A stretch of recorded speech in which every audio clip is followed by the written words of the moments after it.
तुम्हें कोई ब्रह्मचारी बना सके ऐसी कोई औषधि नहीं। एकमात्र मन को प्रभु में लगाकर नाम जप करो और जो संयम बताया जा रहा है वैसा करो, सब ठीक हो जाएगा, सब ठीक हो जाएगा। तुम समर्थ बन जाओगे अपनी इंद्रियों को।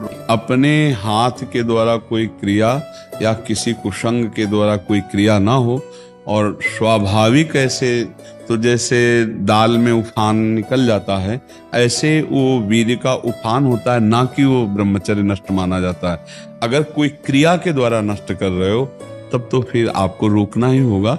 उस स्वाभाविक स्थिति के लिए जैसे 2 किलोमीटर दौड़ लगाओ, 2-4 लीटर पानी शरीर को, जो पेट साफ रहे, नस नाड़ियों से गर्मी शांत रहे, नहाने के समय उदर में ज्यादा ठंडा पानी ऐसे डाले, कुछ देर प्राणायाम व्यायाम करे, सात्विक आहार करे, गंदी बातें न सुने न देखे न मिले, तो मुझे लगता है ब्रह्मचर्य बच्चा पक्का हो जाएगा। अपने हाथ से अगर ब्रह्मचर्य नष्ट किया जाए तो फिर अभ्यास बन जाता है, फिर वो अभ्यास कसम खाने पे भी नहीं छूटता।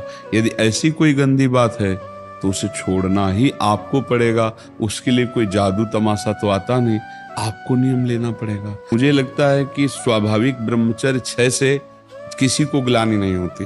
ग्लानि होती जब नियम धारण करना चाहते हैं और फिर हम जब नहीं धारण कर पाते तब हमें परेशानी होती। ब्रह्मचर्य पर महत्व ना होने के कारण ऐसा होता है।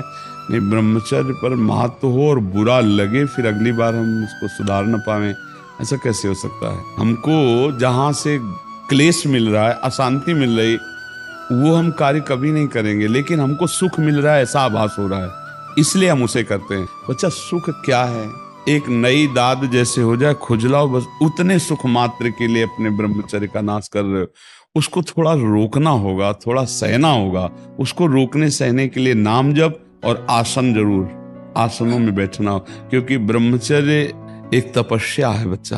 ये कोई साधारण तो है नहीं तो सब कोई रह लेता। एक तपस्या है।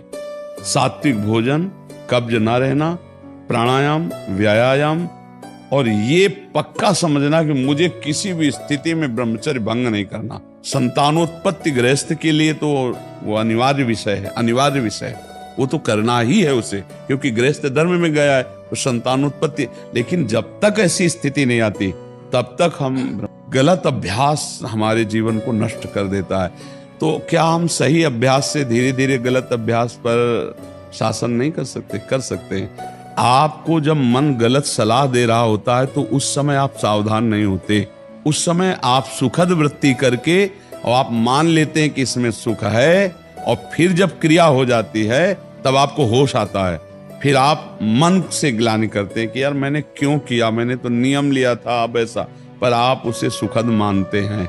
अंदर एक शीतलता सी दौड़ती जब वो बात आती कि यार सुख है इसमें, बस यही सुख की भावना ही नष्ट करती। भगवान ने काम पर विजय प्राप्त करने के लिए यही बात बताई, वैराग्य और अभ्यास के द्वारा भगवत नाम जप, सत्संग सुनना, भगवत चरित्रों का पढ़ना, आसनों पे बैठने का अभ्यास करना, प्राणायाम का अभ्यास करना, सात्विक भोजन ब्रह्मचर्य रहने के लिए एक तपस्वी जीवन चाहिए बच्चा।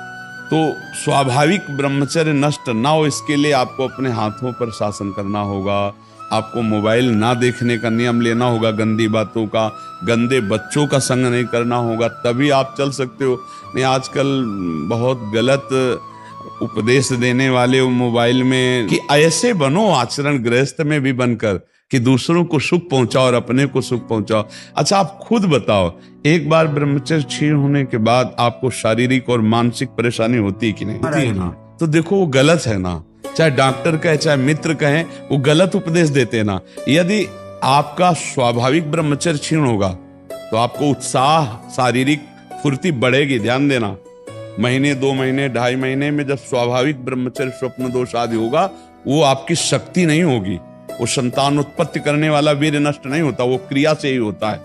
जैसे आपने हस्त क्रिया या और क्रियाओं का आश्रय लेकर, तो ये जो मित्र जन है ये वास्तविक शत्रु जन है, जो कहते हैं गंदे आचरण करो। यार कुछ नहीं होता, सब कोई करता है। ऐसे कई बातें कही जाती, नहीं सब कोई नष्ट हो रहा है तो हमको भी नष्ट होना है क्या? 10 लोग गलत हैं तो क्या सिद्धांत हो जाता है क्या? ऐसा नहीं।